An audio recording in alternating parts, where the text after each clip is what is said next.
and breathing difficulty 1 day. Antenatal history, first child of non-consanguineous marriage. Mother's age at time of conception 32 and father 38. Mother's blood group O positive. Spontaneously conceived 2 years after marriage. No history of infertility treatment. Difficulty 1 day. No significant maternal and paternal illness prior to the conception. Preconception folic acid not taken.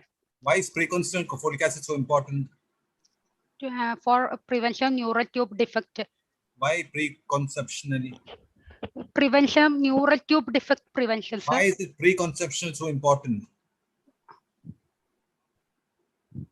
Why is this term preconceptional folic acid important? Anybody else? Any other PGs on the line?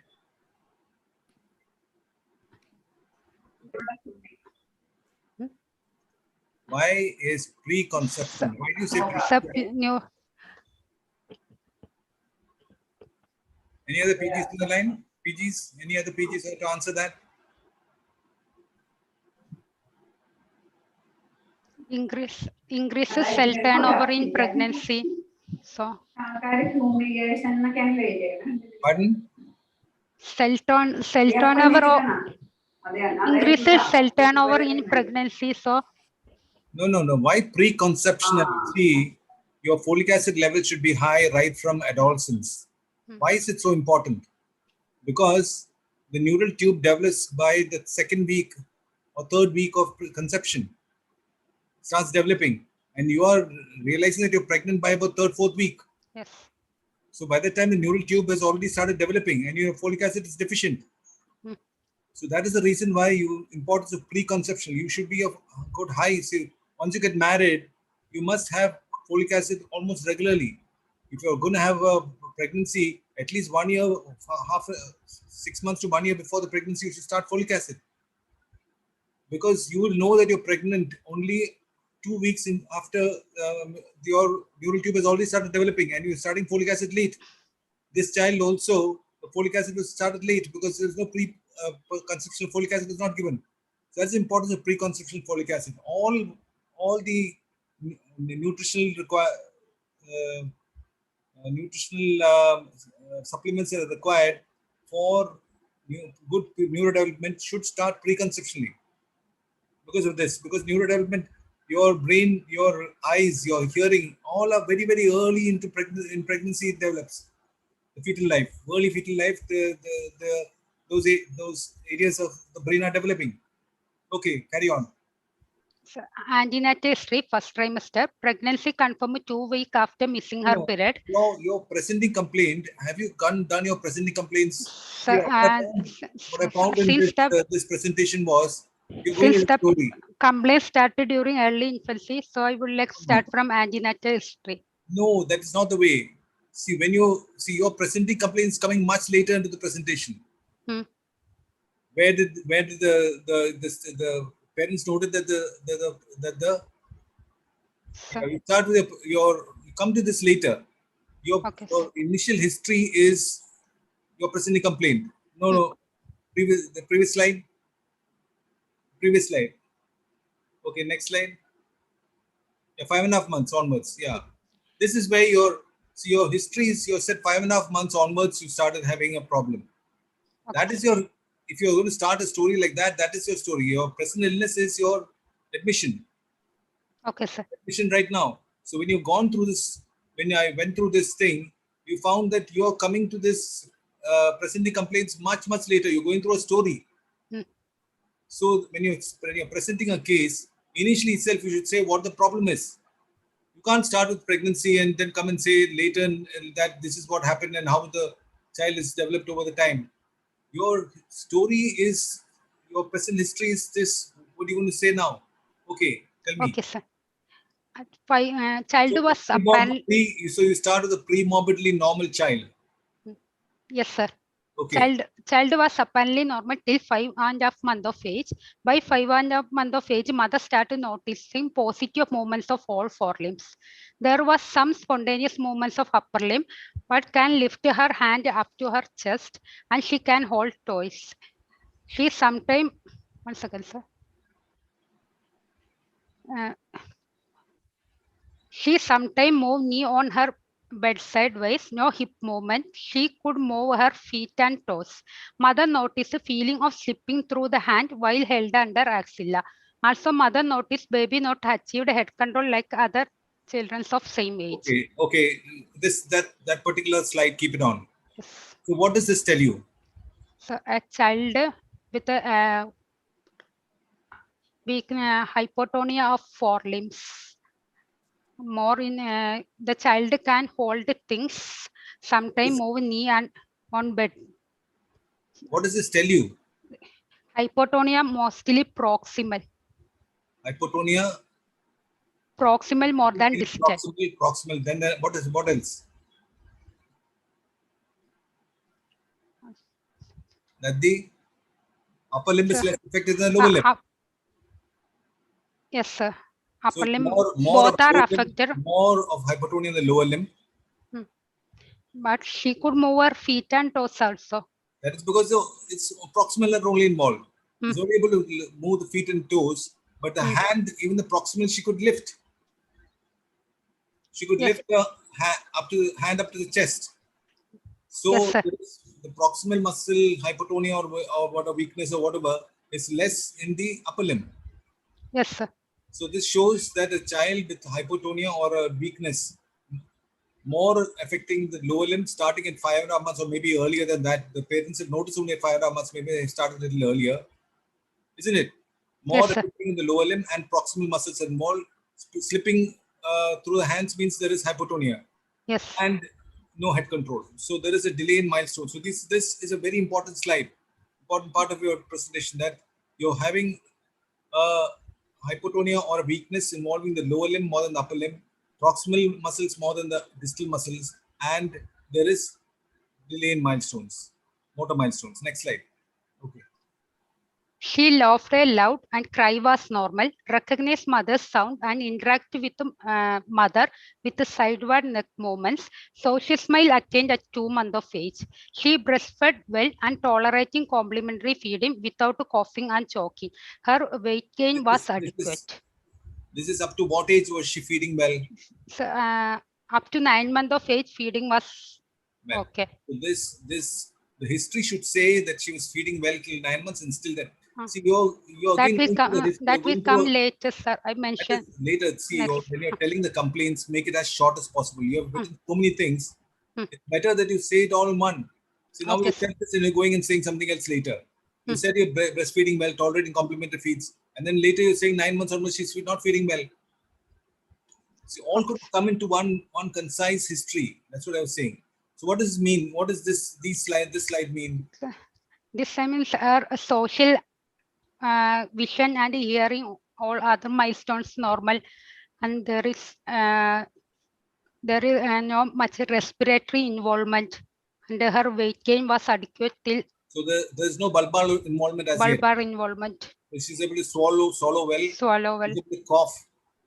Facial muscle also not involved because was she able to cough well that time? Sir? Was she coughing well? If she had a cold and cough, was she coughing adequately? She coughing adequately till 1 year, mainly 1 year and 10 months. Okay, so that's the how you say it, you know. Okay, next slide. No history of prolonged and fatigue sucking. No history of giving honey or drugs to rule out botulism. No history of constipation.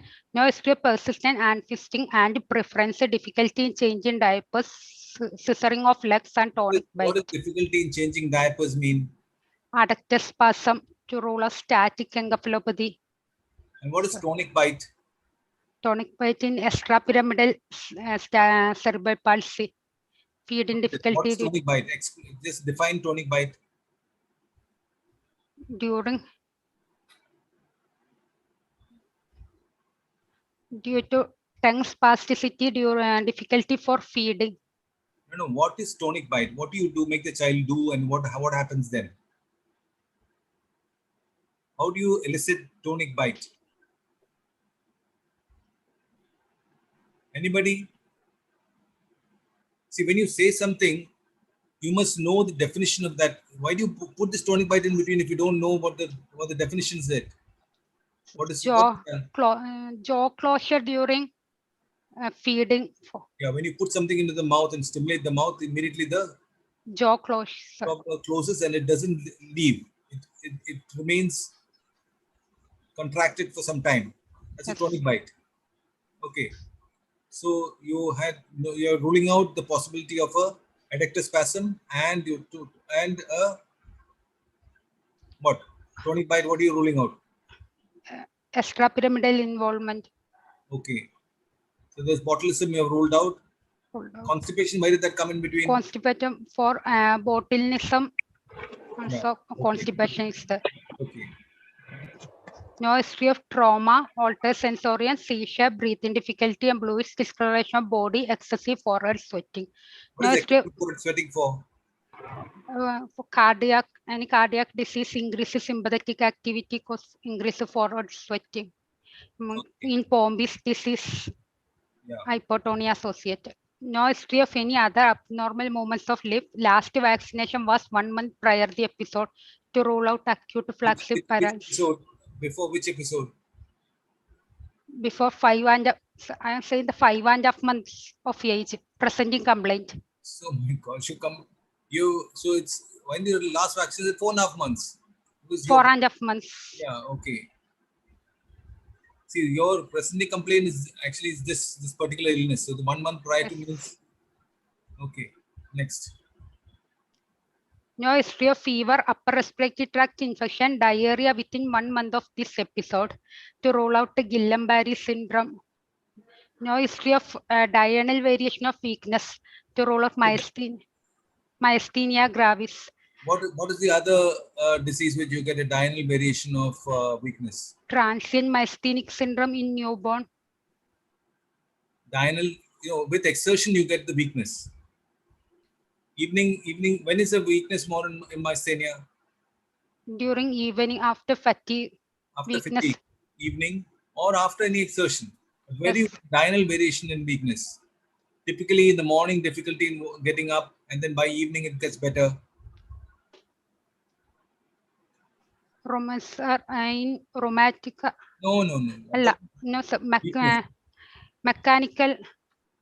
Myotonic congenita. It's typically myotonic congenita. Yeah, diurnal variation. When you say diurnal variation, you're ruling out myotonic congenita. Yes. Huh?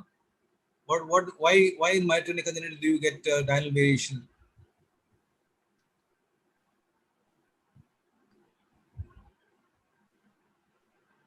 Anybody else? Any other PG in to answer? Why do you get diurnal variation in myotonic congenita?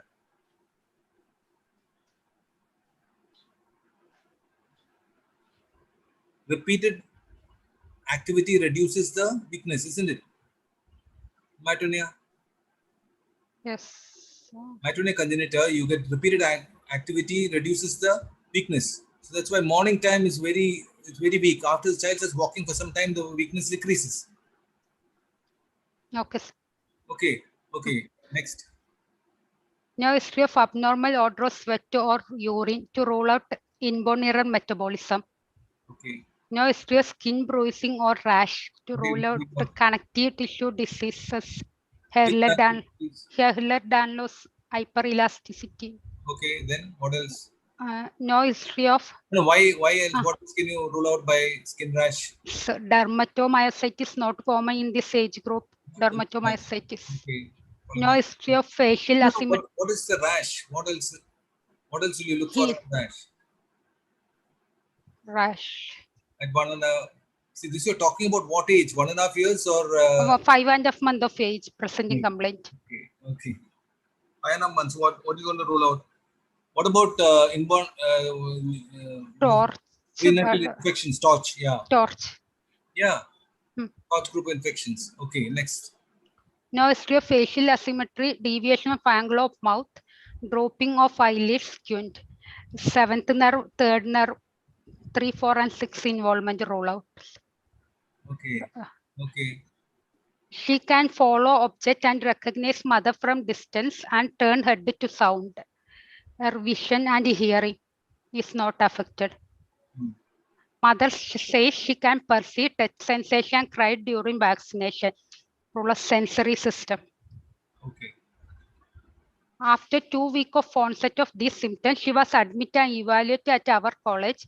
Mother told one genetic test sent to outside. After that report, parents were counseled that baby has neurological disease and require mainly supportive management for her routine activity and regular follow-up. Okay. So then 8 to the 9 month of age, gradually by 9 months, she developed a cough and recurrent episode of vomiting during feeding. History of oropharyngeal pooling of secretion and the excessive drooling of saliva. When did that She, stop? so that mainly swallowing difficulty, starting of bulbar palsy, When did it start? start by 9 month age. But before that, gradually by 9 months, she developed cough. At the same time, she developed drooling. She at same time she developed drooling, cough, everything between 8 to 9 months of age. So she had feeding problems then. She feeding problems after 9 months. Okay. Yeah. So That time also she was active, alert, and playful. At 9 months to 1 year, history of PICU admission at 9 months, 10 months, and 1 year of age for lower respiratory tract infection and treated with IV antibiotic. Head control not attained. Child not on regular follow-up after 1 year of age. She was on Ayurvedic treatment and thrice weekly physiotherapy doing by mother from home. okay. Then now she presented with at 1 year and 10 months of age, presented with the complaints of cough, nasal block, cough 3 days, nasal block 3 days, fever 2 days, and breathing difficulty for 1 day. History of presenting complaint. The presenting illness started as cough 3 days associated with the nasal block. No diurnal variation for cough. Mother noticed a weak cough reflex and increased oropharyngeal pooling of secretions. Cough was aggravated on lying down position. She comfortable on head and chest elevated position. Is that, why is that? Why is that so? So ortho Pooling of secretions. because any pooling in the erect position will go down the esophagus much easier than in a lying down position. Okay. So this is your presenting complaint. This is the child has come with 3 days of problems. Yes. And then you go and say that the child had a 5 month onwards, the child had difficulty, and then at 9 months onwards, the child had difficulty with feeding. So what does that mean? What is that this showing? This history like this? Sir? What is this history showing? That now she's come with this 3 day of progression of weakness and the involvement of intercostal muscles also. What does that mean? Where do you say intercostal muscles? Why do you say intercostal muscles? You've not said anything about the. No, sir. Then where does the intercostal muscle come so far? It's not there. So means progression. What is progression? What is that give you?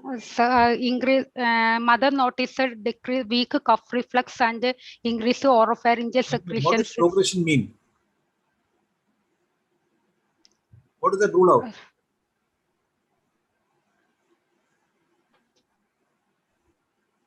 What does progression rule out? Rules out a static disorder. Yes. It could be a hypertonic cerebral palsy. It could be an atonic cerebral palsy. That's a static disorder. You won't get progression. So it's a degenerative disorder, degeneration of some sort of something that is worsening with time. Yes. It rules out the possibility of a what? Static disorder. Cerebral palsy. It rules out the possibility of a hypertonic cerebral palsy. Yes. Do you think so? Yes. Okay. Yes, sir. Then next slide.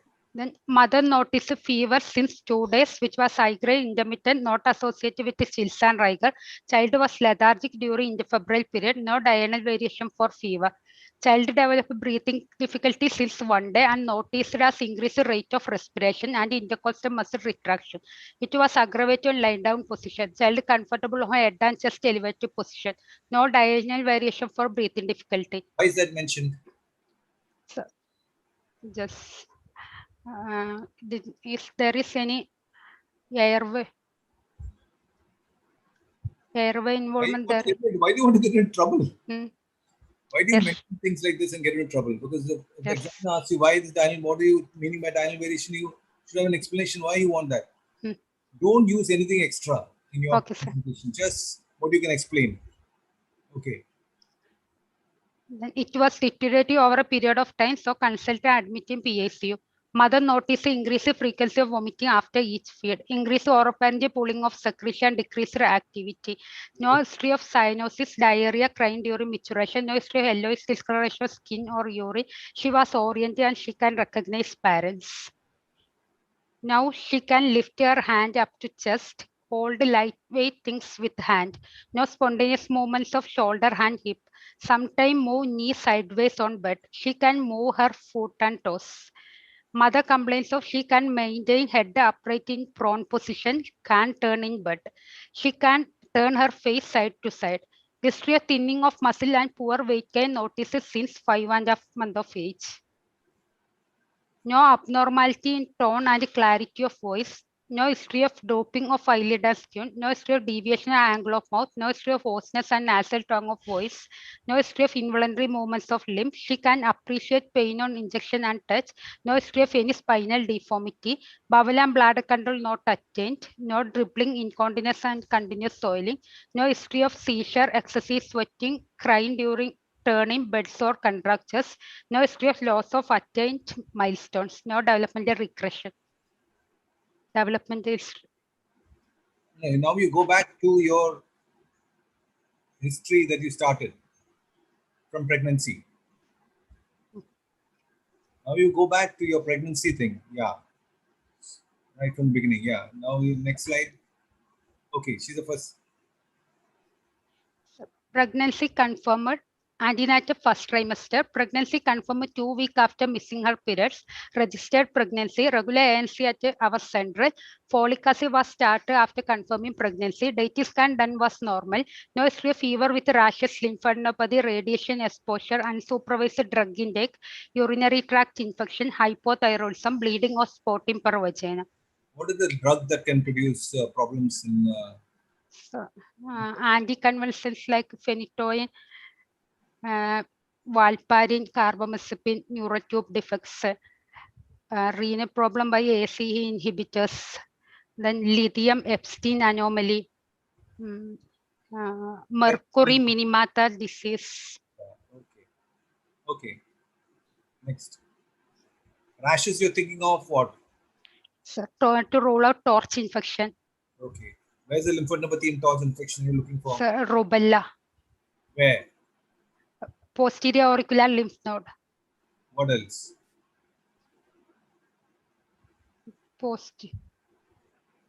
Occipital. Occipital or is it on the hand behind the elbow? Yeah, epitrochlear lymph nodes. Lymph nodes. Okay. Next. So second trimester, quickening felt from fifth month. Normally. Sir? When is quickening felt normally? Normally in primi at 20 weeks, in multi 18 weeks. Okay, and what is the rate? What is the rate of fetal movements required? So, in 40 means 3, minimum 3. If not getting, take another. Repeat again, isn't it? Repeat again. When is that means about 10 per? Can you say 10 per hour? 10 per 2 hours? Yes, sir. 10 per movements 2 per 2 hours. When is the movements more? Fetal movements more. After food, child awake. And why is that so? Why is it more after food? Increase sugar. Sugar, yeah, right. English sugar. When the mother's feeding, you get increased sugar. When is the moments more in the daytime, morning or night? Night times. Evening. Evening, it's more. So, what is the significance of quickening in this particular case? Because In decreased fetal movement usually seen in hypotonic child, especially myotonic dystrophy. How significant is that? Do you always get it, or is it? No, so in intrauterine hypotonia, decreased fetal movements is present. Intrauterine hypotonia. Where do you Yes. get intrauterine? Which condition do you get intrauterine hypotonia? SMA type 0, sometimes in congenital myotonic dystrophy, congenital arthrogryposis. Very good. Okay, so those are the conditions where you might get, but in our child there was no problem because it is not SMA type 0. Yes. SMA type 0, you would have had problems with fetal movements early. So here, your feeding was present throughout the pregnancy. Yes, sir. Okay. Okay. Then next. Next slide, sir. No, this is done. Okay. Anomaly scan done was normal. HIV, HBsAg, VDR were negative. Iron and calcium tablet taken regularly. 2 doses of TT taken. No history of GDM, PH, bleeding, PV. Detected to our gestation hypertension since 8 months of period of gestation and initially was on diet control. Since last 2 weeks of delivery, she was on tap nicardia. No history of headache and blurring of vision. What does blurring of vision mean? Were you looking for that? So in pH, severe pH, there is history of blurring of vision, headache, proteinuria. Yeah. Eclampsia. Eclampsia. Then growth scan done was normal. No history of abnormal lie. What is abnormal lie? Important. How is that important? In hypotonic child, there is more breech presentation. Other abnormal presentation is more. Why? Because of hypotonia. Okay. Because of hypotonia, increase the range of movements. Decreased range of movements, right? So breech presentation. Good. Okay. Then no history of polyhydramnios because the inability to swallow. Polyhydramnios seen in hypotonic child. Yeah. Then appreciate fetal movement well till the end of term. No history of bleeding, leaking. Total weight gain during pregnancy nearly 11 kg. Okay. Birth history, term 37 week plus 2 days. Appropriate for gestational age, female baby, 2.6 kg, cephalic presentation. Delivered by emergency LSES. Indication was cephalopelvic disproportion. Cried soon after birth. Amniotic fluid. Where was the delivery? So at MOS at our college, sir. So what is the Apgar score? You don't mention the Apgar score. Baby cried soon after birth. Apgar for 9 out of 10, sir. You haven't mentioned that. What is the significance of Apgar score in a hypotonic child? In intrauterine hypotonia, there is main time required breathing difficulty and required ventilatory support. No. What is the Apgar score in a hypotonia? Hypoxia ischemic encephalopathy is one of the causes for hypotonia. No. Apgar score. What is the significance of Apgar score in a hypotonic child? Apgar score significance. You will never get a 10 Apgar score in a hypotonic child because the tone is always low. If it is, if the child is a SMA 0, or you got arthrogryposis, or whether it's intrauterine hypo, this floppiness, the tone, you will never get a 10 Apgar. Always the tone will be less. Yes. Isn't it? So that is the significance of Apgar score in a hypotonic child. What is the expanded Apgar score? Expanded Apgar score. If we give child CPAP, ventilatory support, oxygen, 7.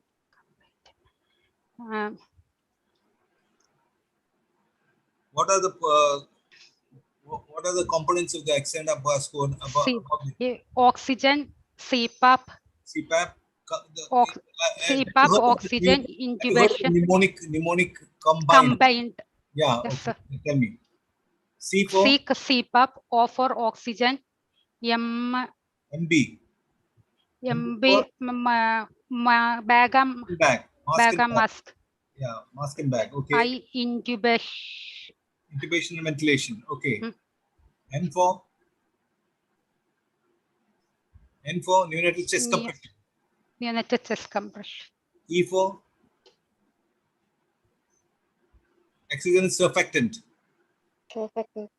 And D for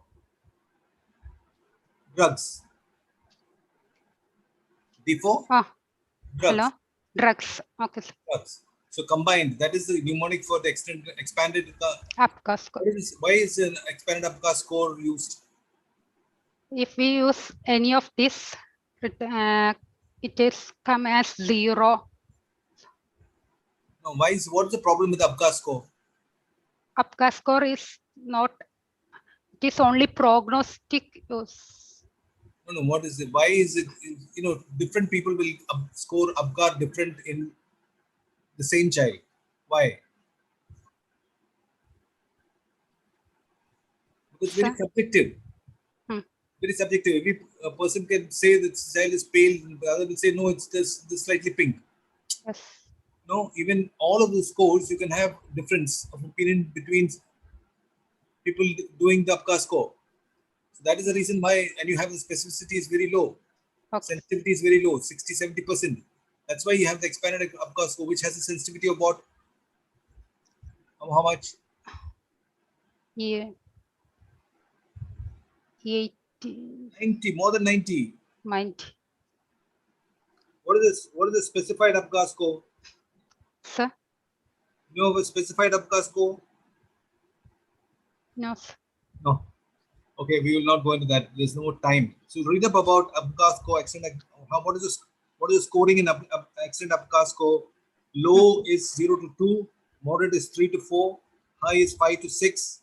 No intervention is 7 points, isn't it? That is the expanded APGAR score, and you add that to the combined APGAR score.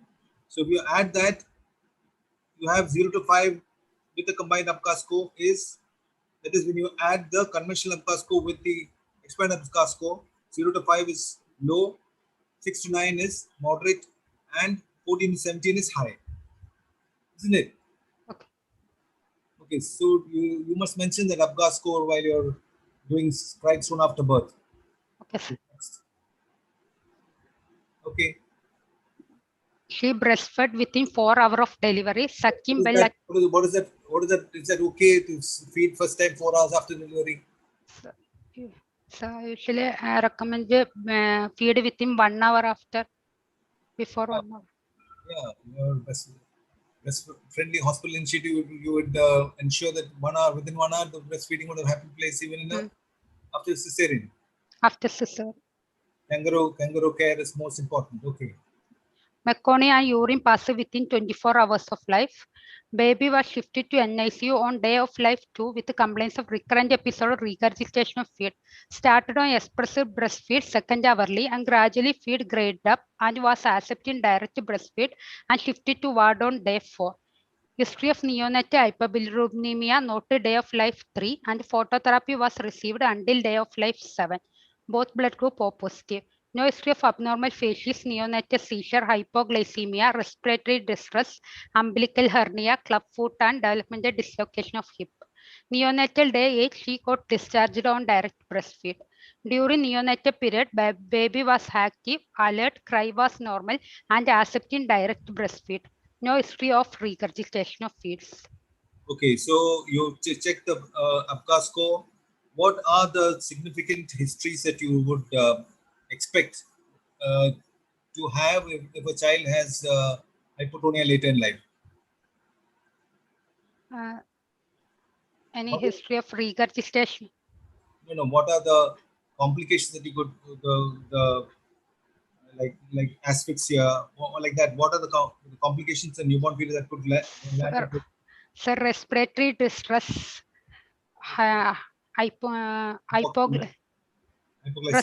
hypoglycemia, respiratory distress, then regurgitation of feeds.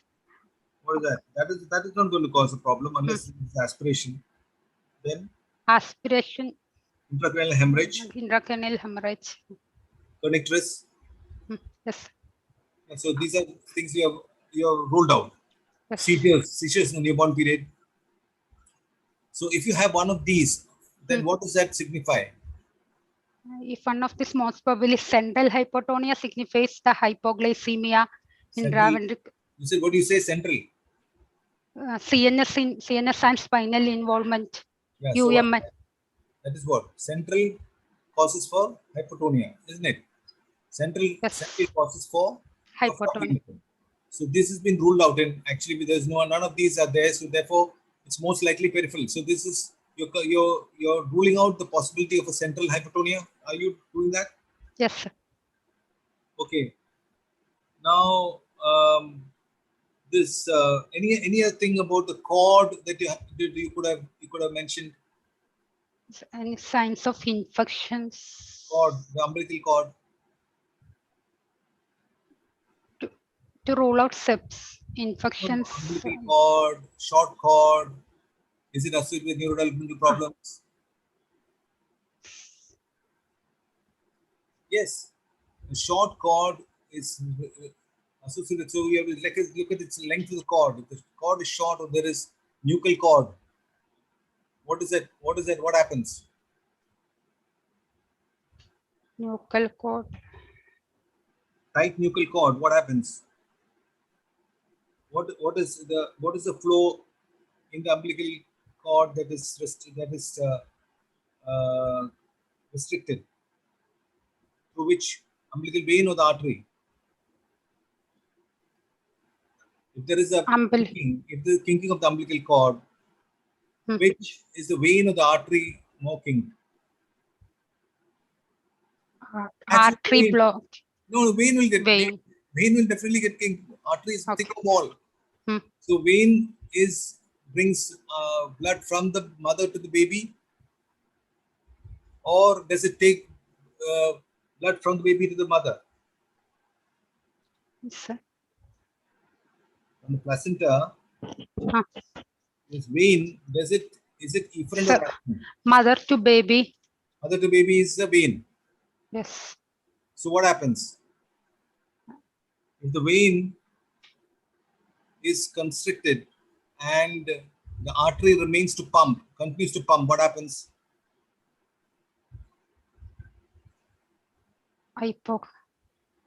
Hypovolemia. Acidosis, anemia.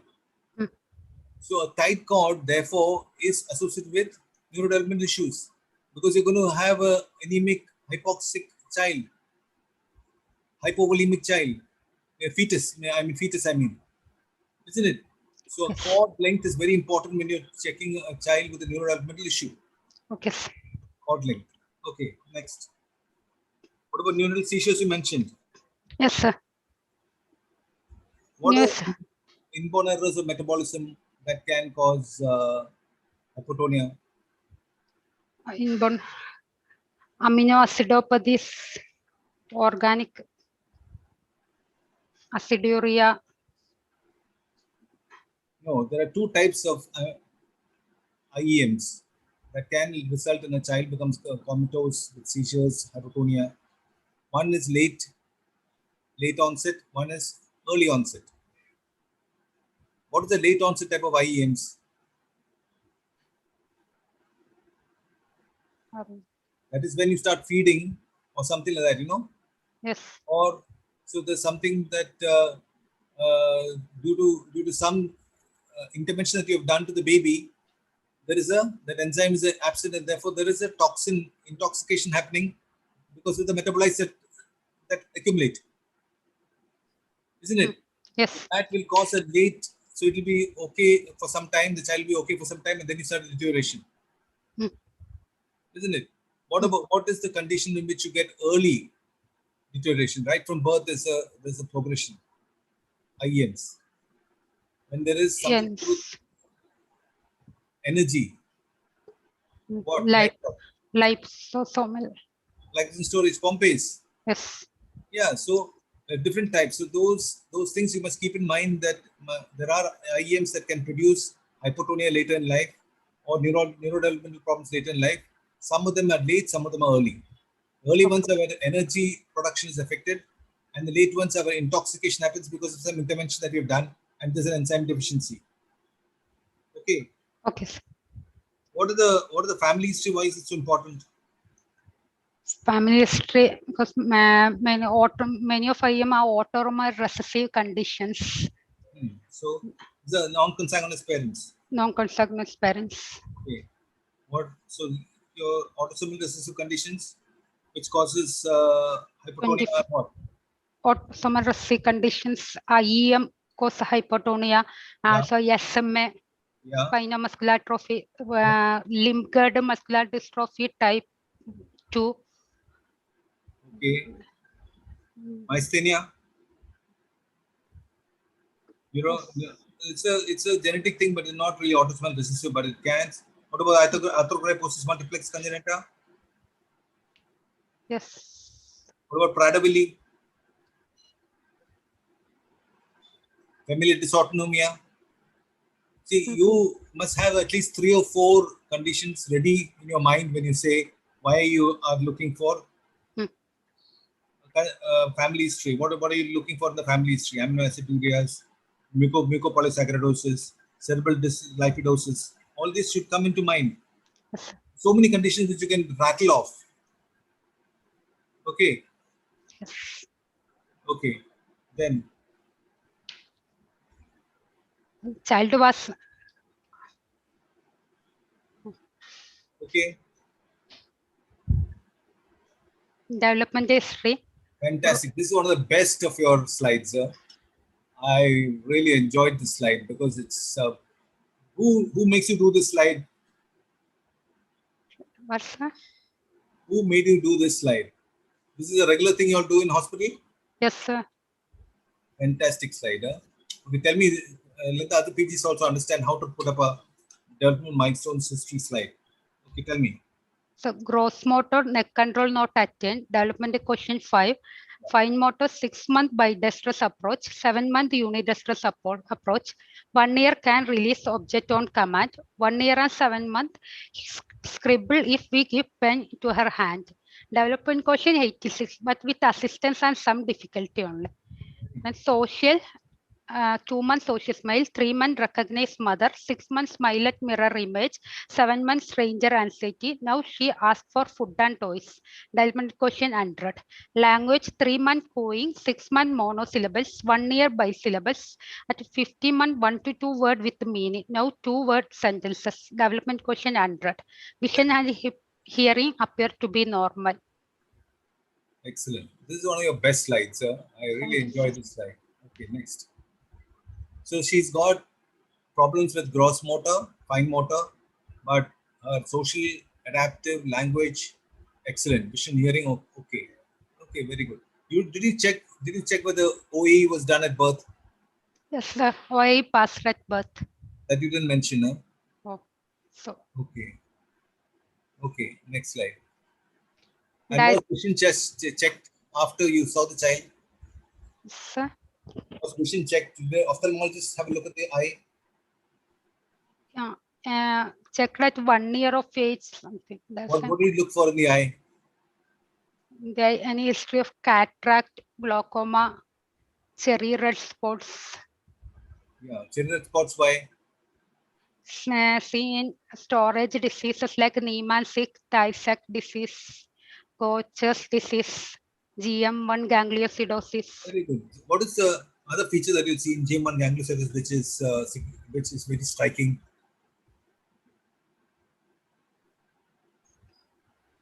Extensive mongoloid spots. You see extensive mongoloid spots at the back, all over the body. That is very striking in GM1 gangliosidosis. Okay. Okay, next, carry on. Diet history. Breastfed 4 hours after delivery, no history of prelactal feed. Exclusive breastfeeding was given until 4 months of age. Breastfeeding continued during illness time on expressive breastfeed.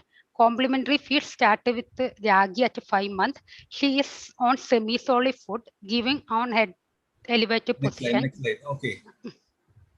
So diet history. Her calorie. Say what is deficient.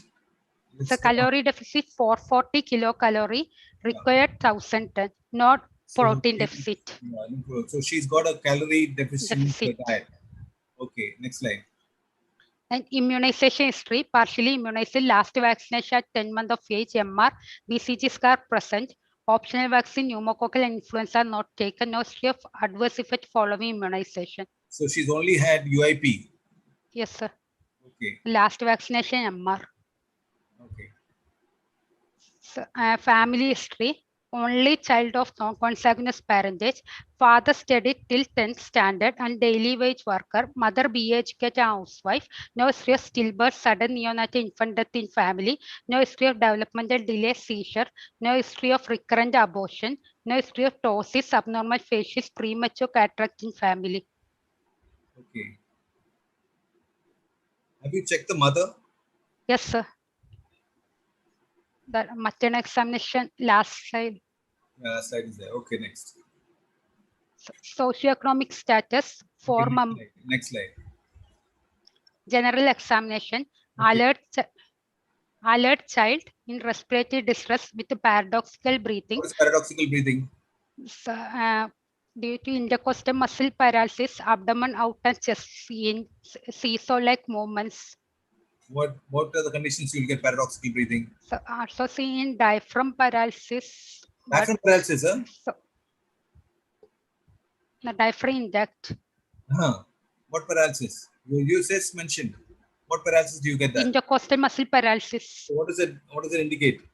Intercostal muscle paralysis in this. What does it indicate? Respiratory muscle weakness, sir. Low motor neuron. LM. Low motor neuron affection.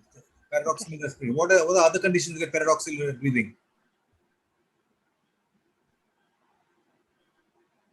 Flail chest injury. Yeah, chest injury. Chest Very good. injury. Do you get that in children?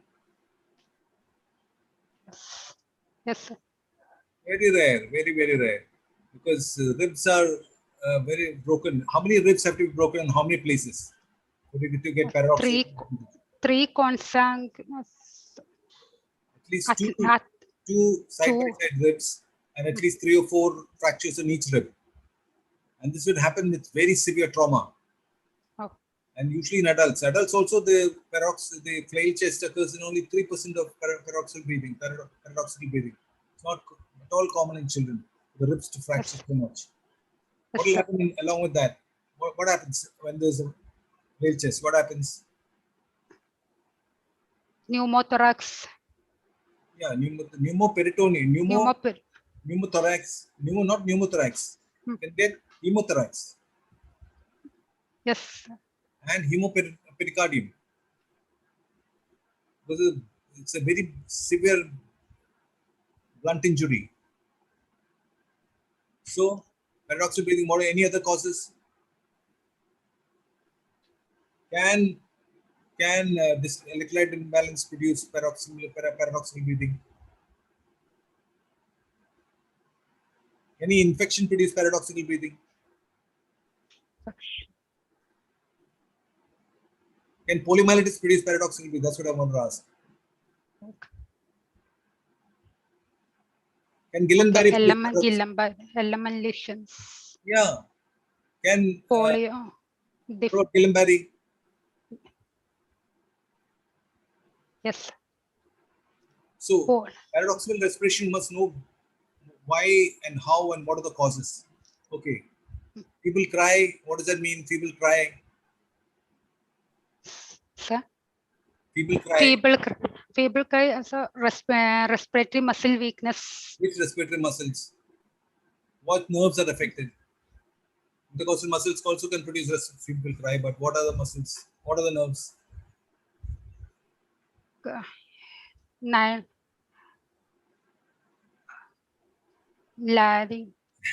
Laryngeal.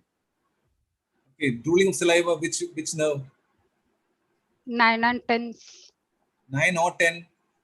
9 or 10 or 9 and 10? 9, 10 main. 9 and 10, sir. Okay. 9 and 10, you're sure? 10. Huh? 10, sir. 9 definitely. 9 will definitely produce this. What are the nerves? Sir? What are the nerves?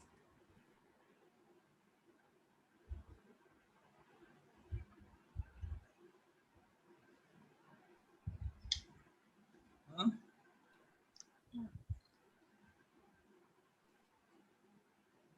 Swallowing is because of? What does that produce? Swallowing difficulties, drooling, and oropharyngeal pooling. Or cause swallowing difficulty. Okay. Carry on then. Baby look undernourished, wasting of muscle present. She lies in Wasting head. of muscles. Where is this? This is in your general examination. Yes, The wasting of muscles. How do you say wasting of muscles? There is prominence of bone and tendons seen in Very upper. good. You're seeing bone and tendons only on the upper limbs and lower limbs.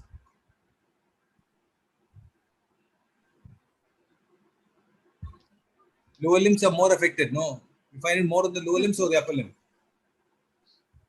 Sir, This wasting of muscles is more on the lower limb or the upper limb. Where are you finding bones and tendons? Both upper limb and lower limb both are wasted, sir. Severely wasted. So your severely wasting is because you're saying that because now at 1 year and 10 months age, both upper limb and lower limb, there is no shoulder movement, there is no hip movement. No. How do you say wasting? See, wasting in a long-standing neural problem where there's hypotonia and it's due to why is this wasting occurring? Because disuse atrophy of muscles, isn't it? Yes, UMN. It's a disuse atrophy. It's not being used, so it gradually decreases. The size decreases, isn't it? So will you see wasting? Will you see the normal way? What are the normally how do you pick up wasting in a marasmus? Marasmus, there is first wasting in the axilla scene. How do you on inspection say there's wasting? Wasting mid-arm circumference. On inspection, you're doing general examination inspection. How do you say wasting of muscle? Skin, loose skins. Loose skin, wrinkling of skin. No? Wrinkling of skin. And you will find wasting, you can only say wasting when you have a differential change. One side is more wasted than the other. Then you can say. Here you got a symmetrical problem. Both sides is equally affected. Yes, it's very difficult to say wasting. How can you say wasting? But this child is severe, 1 year and 10 months, and severe wasting of upper limb and lower limb. No, how are you saying wasting? You're saying because you see bones and tendons. That's the reason. Yes, yes, prominence of bone and tendons, both upper limb. There's no subcutaneous tissue at all. Sir? There is no subcutaneous tissue at all. Yes. Why should subcutaneous tissue be affected when she's eating well? So there is some PEM also involved. Yes. Huh? Yes. There is no wrinkling of the skin. There's no loose skin. No? Is there loose skin, wrinkling of skin? Yes, sir. Wasting muscles in a neurogenic problem. You have to be very careful because usually this is a long-standing thing. So the skin doesn't get loose. The subcutaneous tissue doesn't get atrophied so much. It's mainly disuse atrophy of the muscle. Yes. So unless, like you are saying, you're seeing bones and the tendons all jutting out, and there's no subcutaneous tissue, maybe you can say there's no muscles left. But upper limb, she's already moving her hand. She's moving her hand up to a level. So I can't believe that so much wasting in the upper limb. Anyway, if you could have shown a photograph of that, I would have believed. Okay, next. Go on. Then she lies in head and chest elevated position with some spontaneous movements of forearm, posture, upper limb, shoulder abducted and externally rotated, elbow flexor, arm kept by side of the head. Lower limb, hip abducted and externally rotated, knee flexor, foot plantar flexed and inverted, no encouraged neck of veins, no pallor, icterus, cyanosis, generalized lymphadenopathy and edema. What is this leg position called? Sir? What is this leg position called? Pithy frog appearance. Pithy frog appearance. Okay. So that's typical of hypotonia. Lower motor neuron. Lower motor neuron hypotonia. Yeah. Lower motor neuron hypotonia. Suppose it's a central. What is the feature of central hypotonia? So in central hypotonia, there is usually associated normal head size or microcephaly. So seizure, mental retardation. And may not be mental retardation. need sometimes. Yeah. Then Okay. not the usually child is strong, floppy, and deep tender reflex normal or exaggerated. Plantar extensor may be associated with clonus. Then What is typical of the weakness? Which area of the body? anti-gravity muscle. Axial. Axial muscle involved more in UMN, Yeah. more in That's central. something that you mentioned as one of the most significant features of central involvement. Yes. Axial involvement. Okay. Okay. Then, so you found that this is a low motor neuron lesion. Okay. Next. Sakaya. Yes. Yeah. Okay. You've come back. So, vital signs: pulse rate 120 per minute, regular in rhythm, normal in volume and character. All peripheral pulses are palpable, no radiofemoral delay. Respiratory rate 58 per minute with paradoxical breathing, abdomen moved out and chest moved in. No flaring, nasal flaring present, intercostal and supracostal retraction present. Temperature 98.6 at axilla, saturation 89 at room air, 96 with 5 liter O2 face mask. BP 90-60 millimeter at right upper arm. CFT less than 3 seconds. You check the BP in all four limbs.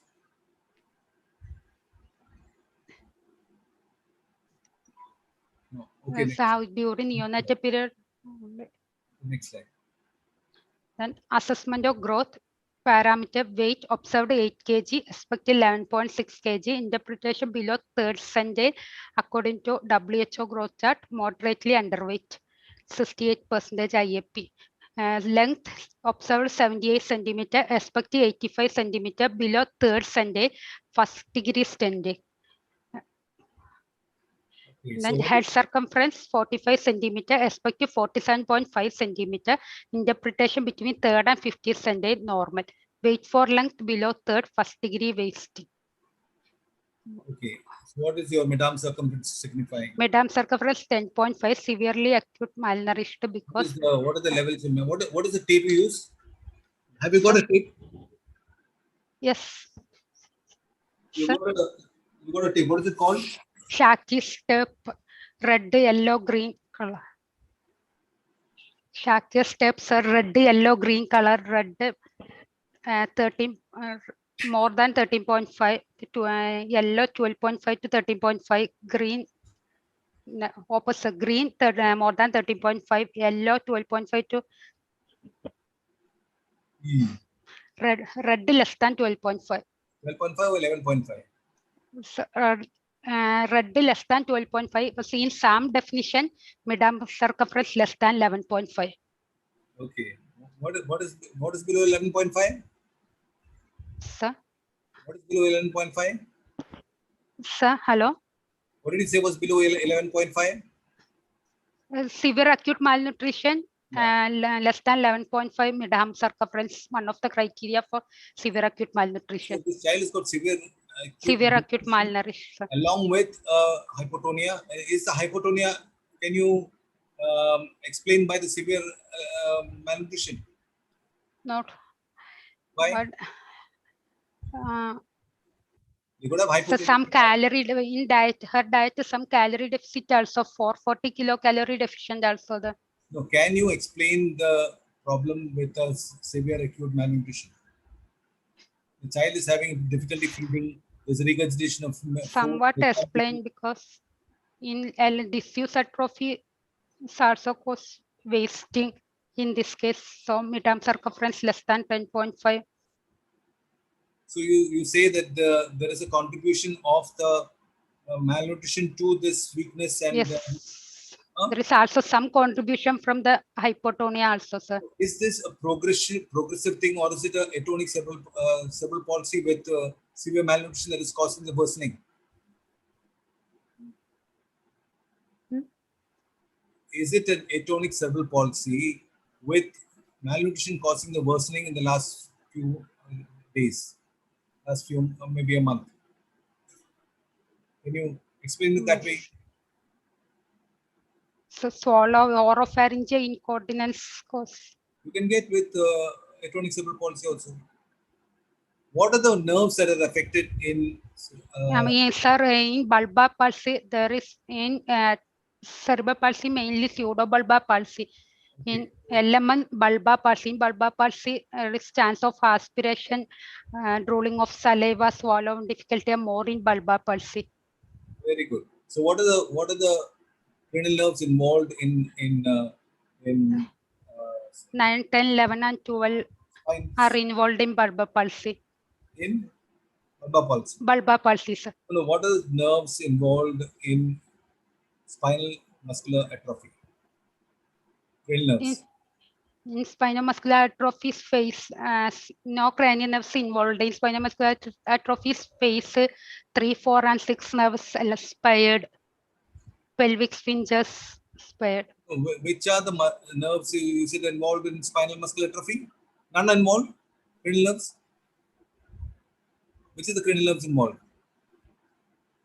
So, except 3, 4, 6 can involve. So usually not. So where are they originating from?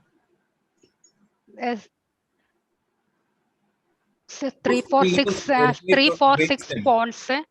Midbrain 3, 4, 6 midbrain. 5, 6, 7, 8 mid pons. 9, 10, 11, 12 medulla. Yeah, so all those nerves that are originating from the brain stem may get involved in spinal muscular atrophy. So what are the nerves that are normally involved? All of them, or mainly yes, 4? Mainly 9, 10, 11, 12. Not 9, 10, 11. 5 can be involved. 5, 7. 5. 5, 7. Except 3, 4, and 6. All others. Okay. No. Mainly those 4. Okay. Okay. Now what were we now? Okay, you said so. You think that this is a basically a spinal low motor neuron floppiness with an additional severe acute malnutrition. It is not a central hypotonia, which is aggravated by because the deterioration occurred very recently. It could be due to the severe acute malnutrition. How do you explain that? Sir? Could it be a central original floppiness? No. No, sir.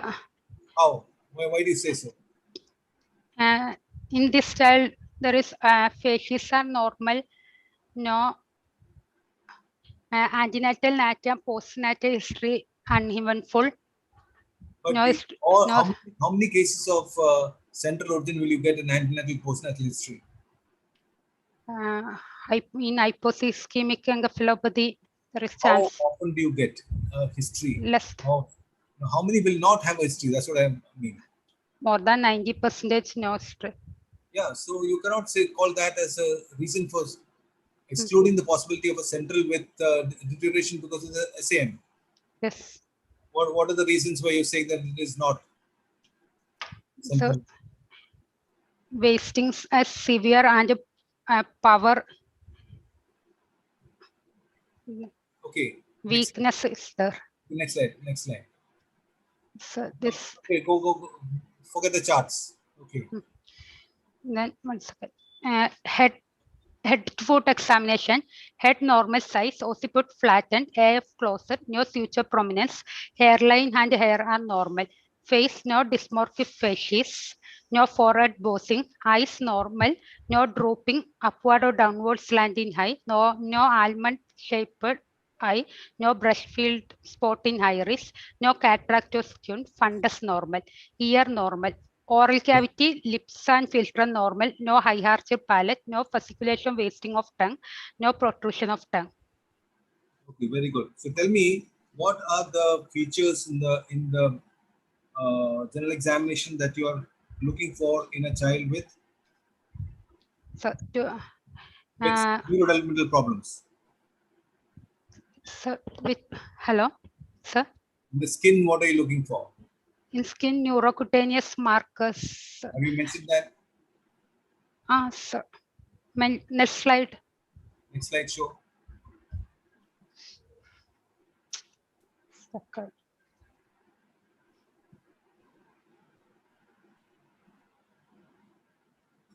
skin, no neurocutaneous markers. What are the No markers you're looking for?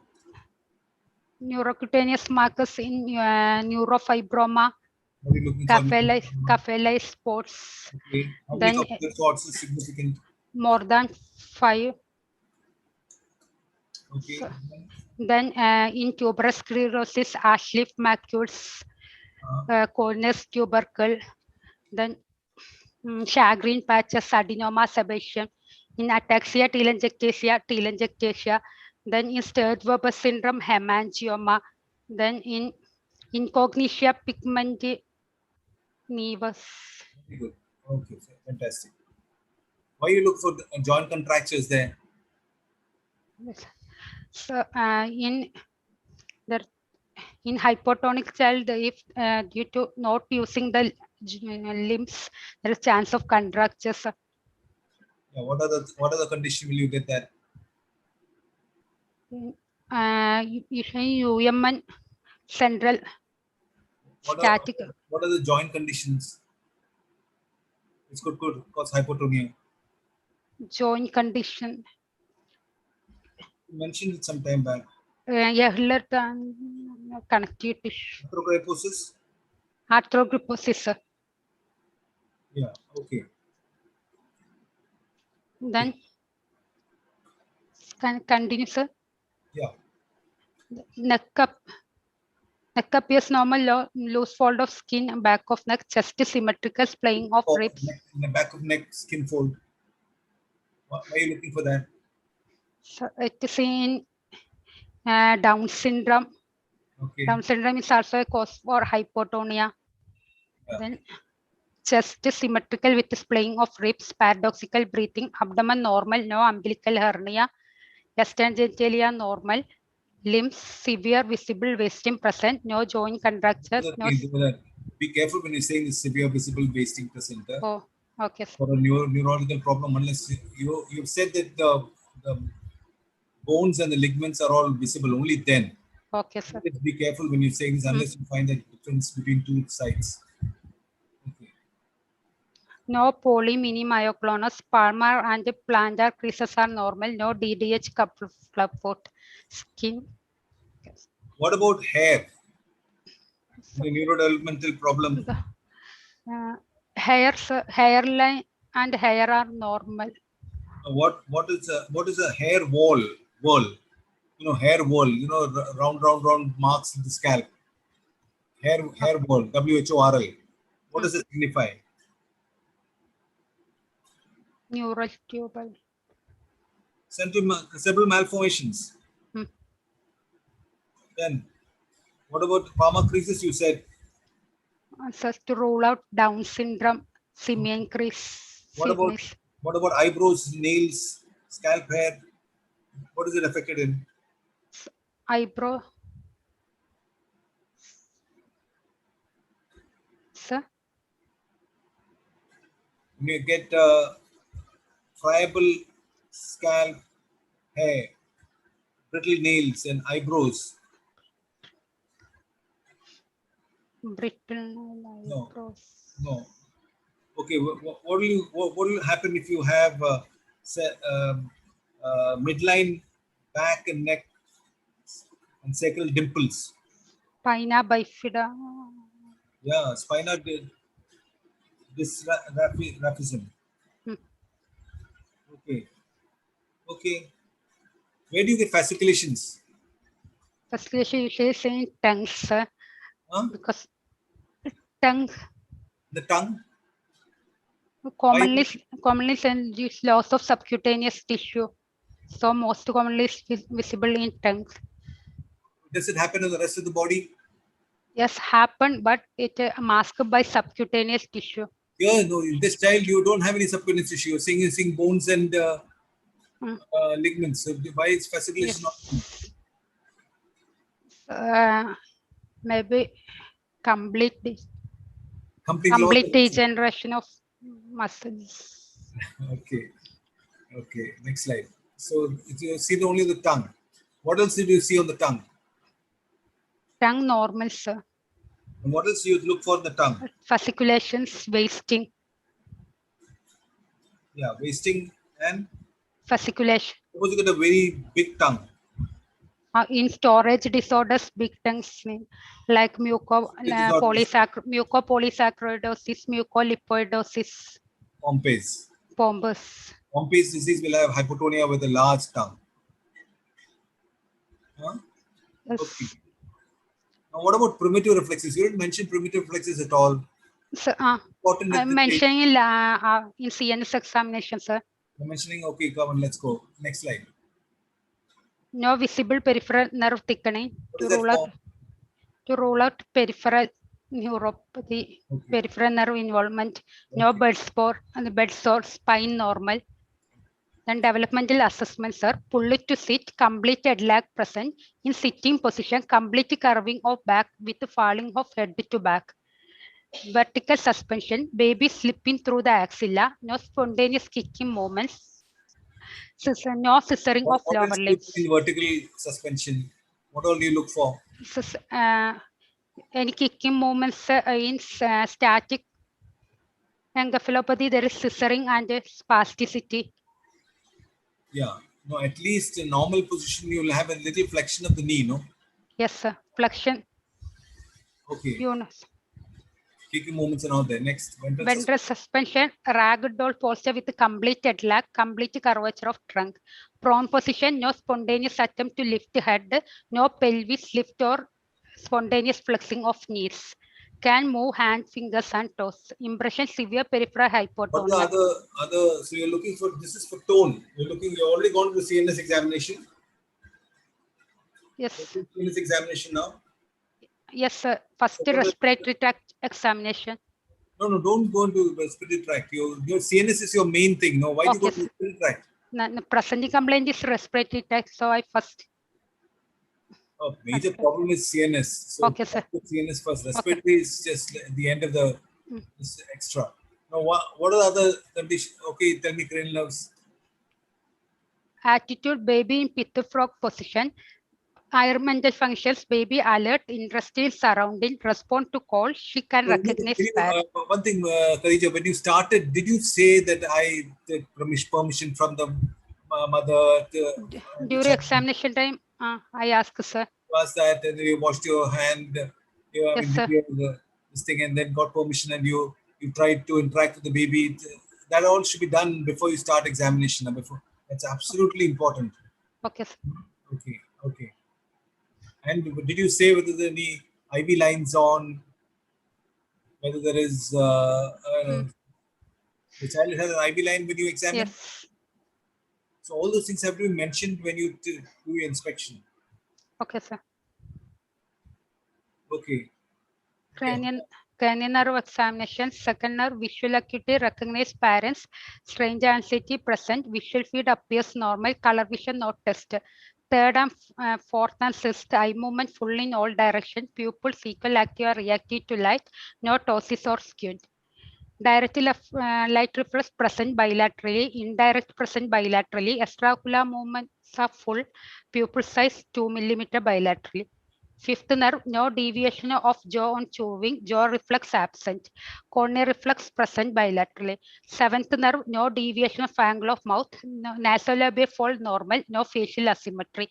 Eighth nerve, able to look towards the loud noise with minimal sideward movements of neck.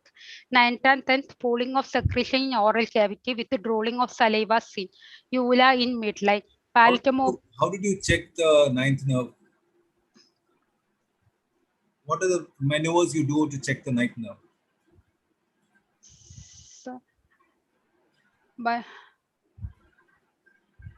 Ninth nerve is in pooling of saliva and. No, how do you check the ninth nerve?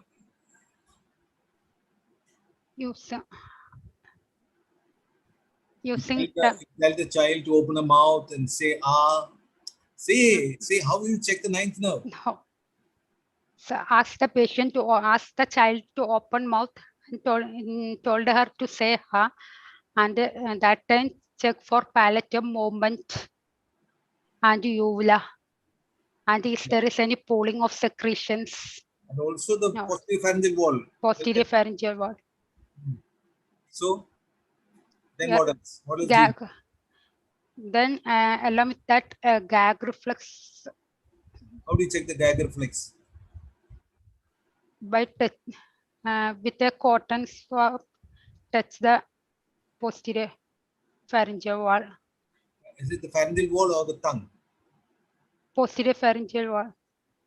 What do you do with the tongue? Which area of the tongue does the ninth nerve? Posterior one by the tongue taste. How do you check that? Is it taste or sensations? Sensation, sir. Suppose one ninth nerve is affected. Which side will the palate move? Ninth, opposite side, sir, towards the normal side. Towards the normal side. Normal side. Okay. So nasal twine is not there. Now, what are the nerves in cranial nerves that have all three functions: motor, sensory, and parasympathetic? Seven both all the functions, sir. Seventh nerve. All the functions, yeah. How many of them? How many cranial nerves will have all three: sensory, motor, and parasympathetic? Five, seven, no. Five. No, Seven. five. Yeah, No, sir. correct. No. Yeah, 5, 7. 5, 7, 9. 9. 9 has all three, na? Yes. Huh? Yes, sir. What all areas is the ninth nerve? Where all does it? Ninth. What are the branches? Hello. What are these branches? Ninth nerve branches? No idea. Anybody else? PG? Parotid ninth. Tympanic, tonsillar, stylopharyngeal, carotid nerve, branches the tongue, lingual branches, and communicating branches the communicating branches the 10th nerve, the vagus nerve. Okay. Got so many branches. Okay.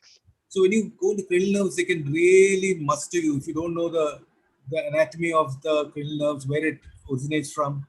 So the 5 nerves that have all three functions are cranial nerve 2, oculomotor, cranial nerve 5, trigeminal, cranial nerve 7, facial, 9, glossopharyngeal, and 10, vagus. 5 nerves have all three functions. Okay.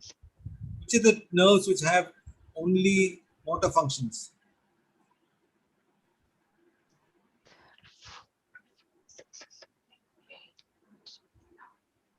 Predominantly 11th nerve. 11th is called the spinoaccessory nerve. Accessory nerve. Yeah. Yes. What does it innervate? It innervates sternocleidomastoid muscle and trapezius. Trapezius. Okay. And also along with the 10th nerve. Okay. Then what is the other motor? Exclusive motor? 3. Eyeball. What's the nerves that 3, 4, 6. Eyeballs. But corneal and conjunctival reflex. So what are the nerves? Trochlear. Okay, sir. And that is 4. 4. 3, 4. 3, 4. 3 oculomotor. Sir. 3 oculomotor. Oculomotor we said has all three functions. Yes. Motor, sensory, and parasympathetic. Yes. Motor trochlear abducens. This purely motor extraocular muscles. Then 11 accessory and 12 hypoglossal. Okay. And 2 with mainly sensory function. 1, sir. 1 and 8 hearing. 8 hearing, very good. Olfactory, hearing, and kanna, vision, optic. Yes, optics. So sensory inputs, moonanam, eye, hearing, and taste. Smell. Sorry. Taste in that. And so smell. Yeah, moona cranial nerves with only sensory functions are olfactory, optic, and eighth nerve. Eighth nerve is called what? Yeah. Acostovestibular. Now to tell me which are the, you said which are come from the first two, no? Where does it come from? Olfactory and optic originate from? Or olfactory Olfactory and optic from crib. From the telecephalon. From middle cranial fossa, sir. Telencephalon. Yes, sir. Midbrain you said that. Midbrain 3, 4, 6. Oculomotor and trochlear under them. 5, 6, 7, 8 pons. Medulla 10, 11, 9, 10, 11, 12. Okay. Okay. 11th nerve, no sternocleidomastoid muscle prominence, can move neck side. 12th nerve, no tongue fasciculation wasting. Motor nerve examination, posture of upper limb, shoulder abducted, externally rotated, elbow flexor, arm kept by side of the head, lower limb, hip abducted and externally rotated. Baby appear wasted, palpation. Again, Manu. Sorry. Measurement bulk is symmetrical, right turn 10 points. What do you make out by muscle palpation? Muscles soft or flabby to touch in. What does it mean? Hypotonic conditions. Muscles is stiff in hypertonic conditions. Okay, very good. Okay. Bulk is symmetrical. Bulk is symmetrical. So that right arm 10.5, left arm. Same, both sides are same. So that's why wasting control again very difficult because both are the same. Yes. And it's a long-standing wasting. This is hypertrophy over time. Okay, next slide. Tone, inspection, posture, no fasciculation, palpation, flabby touch, floppiness of all forelimbs, tone symmetrically decreasing in all forelimbs, range of movement. How do you look up tone? What are the tone that you checked? How do you check tone? So passive tone I checked by moving. What are the maneuvers you did for tone? Full range movement of joints check in all forelimbs. And you already did all those. In inspection, you said no ragdoll, ventral suspension. Yes. Huh? Yes. Front 180-degree flipping test also, and also by dropping the leg. When you drop the leg or the hand, what happens? Then put the leg on against the anti-gravity muscles. If there is hypertonia, drop a limb. How do you know that it's some tone? Sir? How do you know the tone when you drop a limb? If it is spastic, if it is hypotonic, it falls suddenly. In spastic, there is not spastic. Even with normal tone, there will be some somewhere on the way that will try and stop a little bit. Okay. It won't fall suddenly. There will be a normal tone. If it is spastic, it will be stiff. Stiff. Okay, what other methods do you have? Sir? Is arm traction a method that you can use? What is arm traction? When you pull the child up and the shoulders just comes off the couch. Pull it to sit. Pull it to sit. There is a head lag and round. Pull to sit. You already said that. What about arm traction? Arm traction. There is head in hypotonic child board. No. When you do arm traction, what are you looking at? You're looking at whether there is flexion. See, when you hold the hand and you lift the baby off the couch a little bit, the shoulder just comes off the couch. Then what happens to the elbow? Child with the tone will have it flexed. Yes, normally there is flexion, but here total no resistance. When there is totally extension of the elbow, at the elbow, it means there is hypotonia. Yes. Isn't it? Yes, sir. What about in the leg? The same thing. You can do even in the leg, you can do that. Yes. Or you can lift up the leg and you'll find when you lift the hip just off the couch, you'll find there is a flexion at the knee. You'll try to pull down. If that is not there and it's totally extended, means there is hypotonia in the lower limb. Yes. Okay, what are the positions? What are the other things that you do in newborn to check tone? So scarf sign. Yeah, scarf sign. What up to what age can you do scarf sign? Usually in up to 1 month. Yeah. So what is the scarf sign? Scarf sign, if cross the midline, there is hypotonia, sir. What crosses the midline? Sir? What crosses the midline? If the elbow crosses the midline, if there is hypotonia. Okay. And the hand crosses the shoulder. And crosses way above beyond the shoulder, that means there is hypotonia. Yes, sir. What are the methods there? Angles, arms, armless distance angle, popliteal angles. Popliteal angle, what age can you do that? You can do it at this age? No, sir. Usually we do in less than 1 year. Okay, less than 1 year. Here also you can try because it's only 1 year, 10 months. 10 months. Yeah. So popliteal angle, you must have checked. You must have checked that, see if you get a angle of more than. Popliteal angle of more than what means hypotonia? More than under. Normally, what is the angle? Normally, what is the popliteal angle? Typically, it's 90 degrees. 90. So if you get 100 or 120 degrees angle, that means there is hypotonia. Yes. What are the method you can do in the newborn for tone? Adductor angle, adductor spasm. Adductor spasm, okay. Now what are the, have you heard of arm recoil? Yes. What is arm recoil? Okay.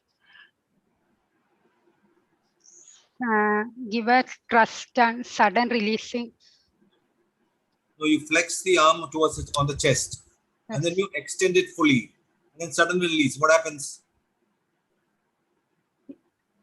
In hypotonia, no, normally in hypotonia it won't come back. There won't be a recoil. Otherwise, it will spring back to the face. Spring back to the face. That also is shown stone, isn't it? Yes.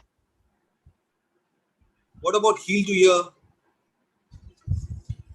In premature and hypotonic babies, they can touch the heel to come to heel to ear. Okay, go on. So that's tone. Yes. Then what is the what do you call it? Adaptive tone or what are the different types of tone? So active and passive tones. What is active tone? Passive tone, active tone. From the inspection, we assess the tone of the child. From passive tone, we are doing the movements. Now, how do you observe for passive active tone? From posture itself, with the frog appearance in hypotonia, crossed leg scissoring in hypertonia. Then, if we make the limb against the active tone means some activity has been initiated, and then you see the tone, isn't it? Okay. Then make the child limb against the gravity. There is. Yeah. Or make the child walk, or make the child move and see the tone. Isn't it? Against gravity or whatever. That's active tone. Yes, sir. Okay. What else contributes to tone? Sir?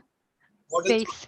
Suppose there is a lot of subcutaneous tissue, a lot of muscle fat. Does that contribute to tone? Or there's a lot of collagen disorder, which makes the muscle stiff. Does it contribute to tone? Contribute to tone. Yes. What is that tone called? Okay, let's go on. Next slide. No time. Then power. Best observed power, upper limb 1/5 bilaterally, elbow 2/5 How do you check bilaterally. power in a child? So usually by inspection.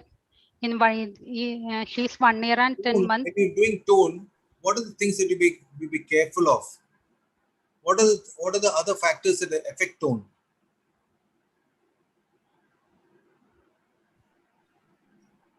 Like a child who's cooperative, who's not agitated, does that contribute to tone? Yes. So you to make sure that the child is absolutely cooperative and is willing to do the maneuvers that you're doing. Only then you can get a good tone.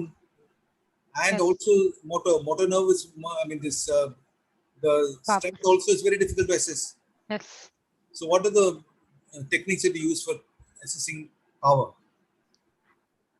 If child cooperative, we can do. If uncooperative, from posture or ask the child to walk, then give some toys to the baby and tell the baby to take something from height. Okay, And so tell the baby to look upright. 1 to 5 grades, how do you grade? Grade 1, some flickering movements, but no joint mobility. Grade 2, there is movement, but not against gravity. Grade 3, against gravity. Grade 4, with some resistance, she can move, not against full resistance. Grade 5 can move against full resistance. So what is this method called? MRT, medical Okay. MRD records. I think I've gone to 9 o'clock already. So, Okay, now next slide. then neonatal reflex, Palma pantograph absent, Landau reflex absent. Now, what are the reflexes that are? Is Palma and plantar grasp important at 1 year, 10 months? So it may be persist in static encephalopathy. Okay. Neonatal reflex persists. In elements, it usually not persist. So to roll out. What are the reflexes that actually are in our primitive reflexes that are important for tone? Important for tone. Yeah. What will persist? And you say that there is a poor tone, muscle tone.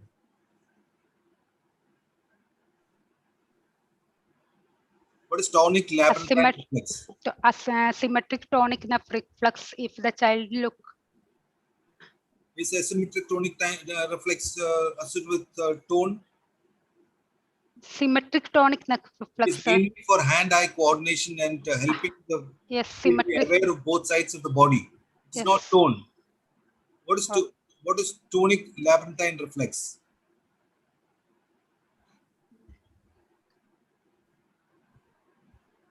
Yeah. No. When does the tonic labyrinthine reflex become lost? What do you do? How do you initiate this? No idea. Read up that. What about Landau reflex? You said Landau reflex. What is Landau reflex? What do you do? Made the child. 1 second.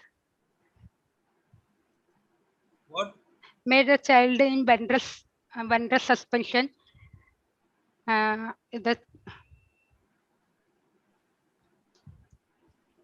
What happens? What happens to the head in ventral suspension? In ventral suspension, usually he extend the head and flex the flexion of limbs. But in what time does the Landau reflex? Is it the primitive reflex? Yeah. No, so it is coming under postural reflexes. It usually appear by 7 or 8 after 10 months. By 3 months. 3 months. Disappear by 10 months. By 1 year. 1 year. 1 year maybe, yeah. So if it persists, that means what? poor muscle development, more motor development, and low muscle tone. Yes. Landau reflex if it persists. What are the other reflex that you're looking for? What is symmetric tonic neck reflex? If we make extend the child's neck. What is also called? What is it also called?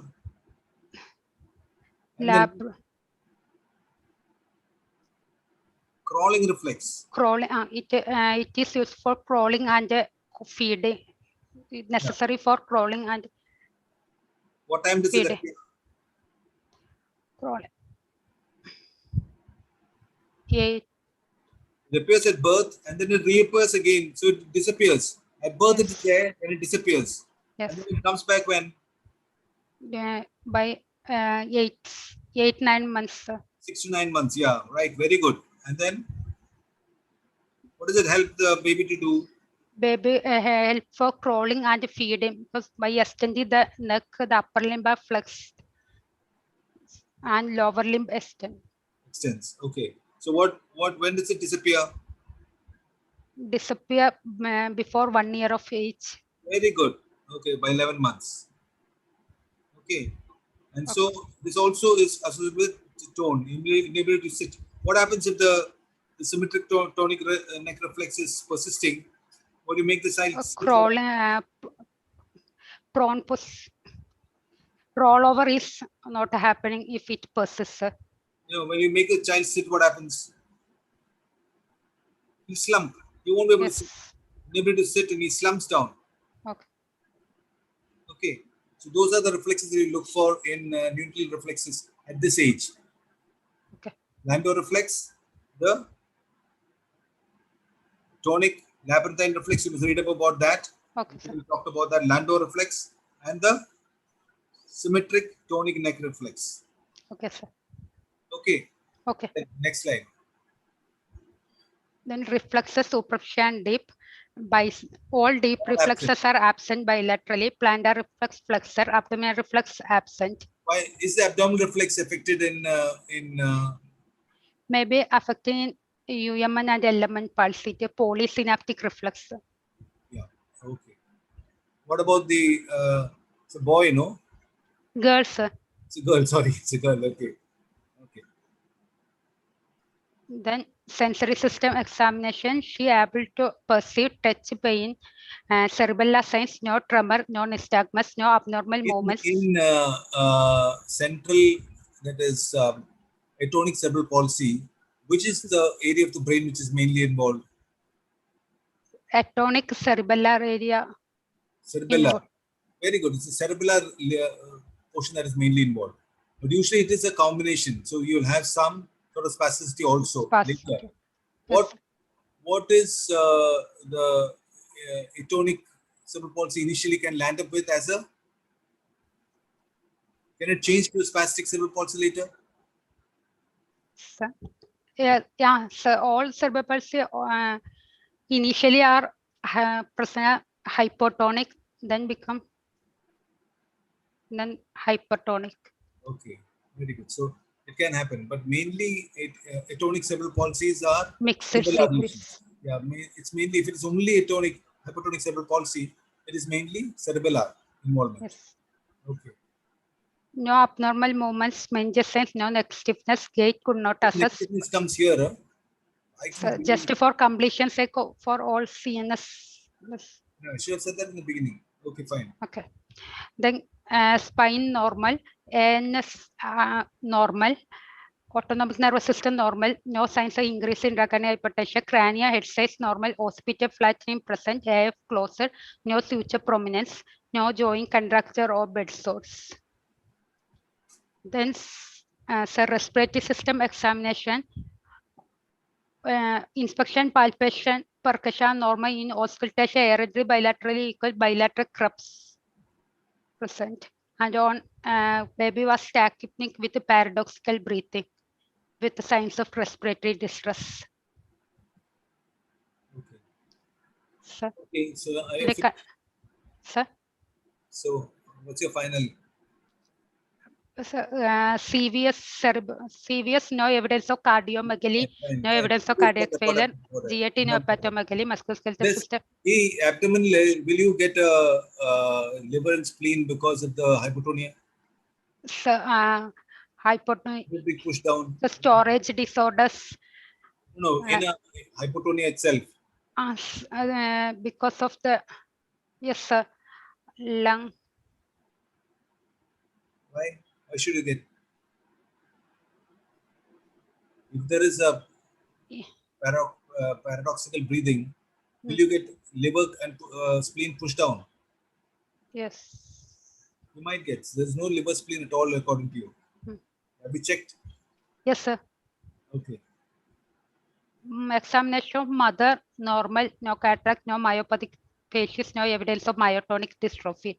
What do you do for myotonia? So shake hand, give shake hand, but she released it immediately. Then percussion of thenar, hypothenar, there is no sustained contractions. How long does sustained contraction last? More than in a Thambi extended position, more than 3 or 4 minutes. Minutes? Seconds. No, sir. 1 minute. 1 minute?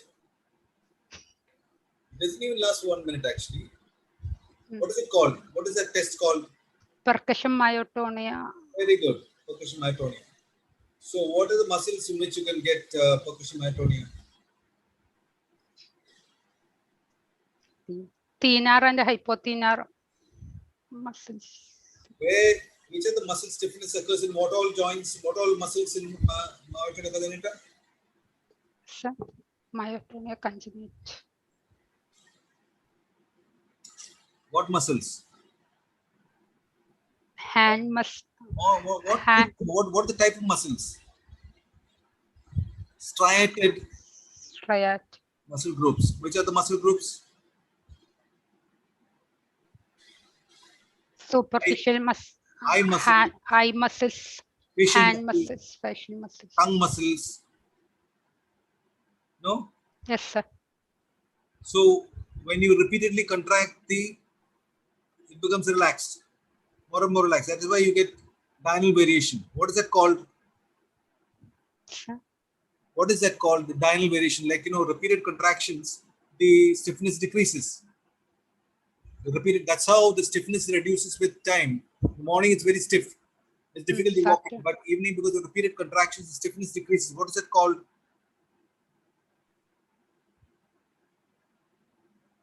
Warm-up phenomenon.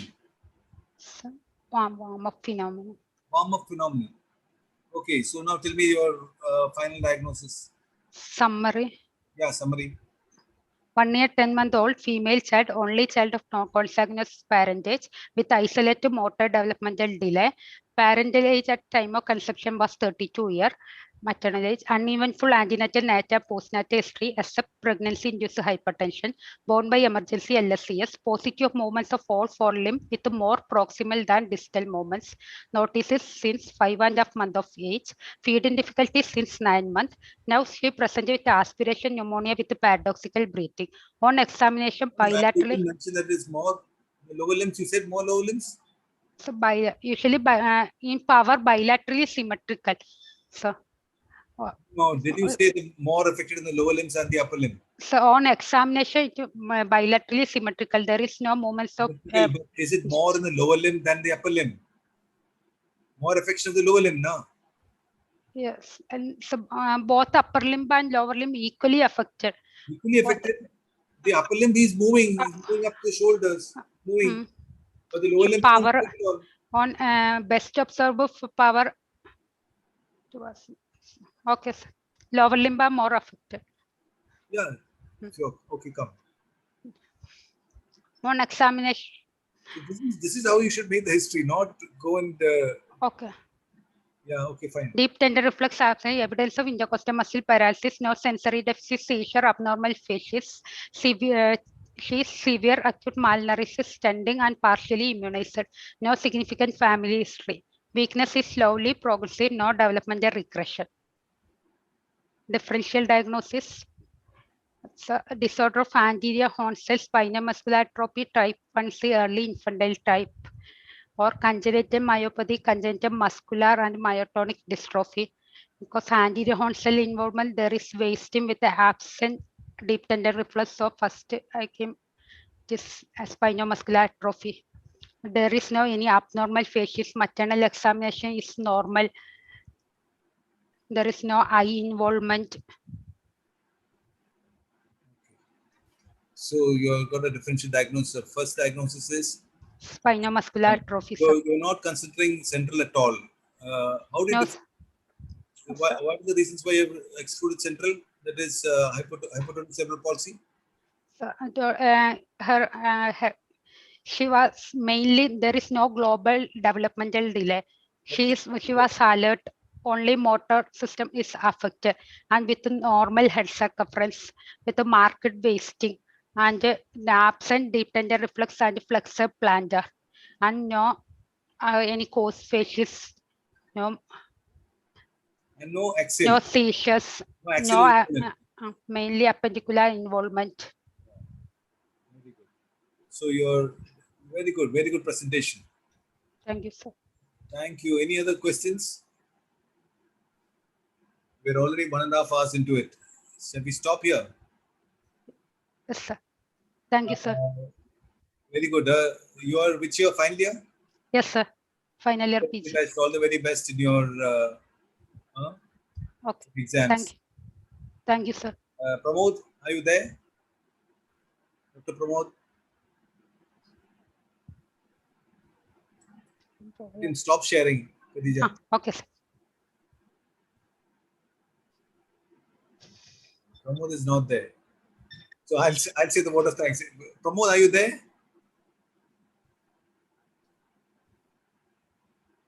Is Shiji there? Shiji is also not there. I think Matthew, you say the word of thanks then. Matthew? Matthew, sir. Matthew, okay, thank you so much, everybody. It was a good session, very good case. Thank you, sir. What is the prognosis for this child?